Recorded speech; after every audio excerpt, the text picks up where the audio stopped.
Okay, Adrian, we're here in Toxteth Reservoir. We've talked a lot about it, so we've actually come to visit it today. What is it? What do you think about it? What's your reaction in terms of the festival? Well, it's a very, very atmospheric space, you know. I've just been told that it was built in 1847, which is a big, big year in history, especially in Ireland. Thousands and thousands of people came to Liverpool from Ireland at that point because of the famine.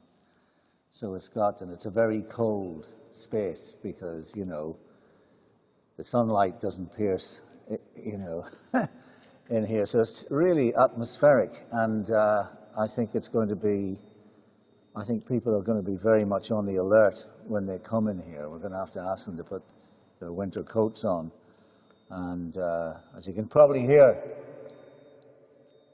there's a very interesting acoustic in here as well. So I think all together it's going to be a very interesting experience. The plays themselves, of course, are, you know, have a really unique quality about them. And so this will only add to it. I'm very excited about the idea of putting them on in here. It's going to be really good.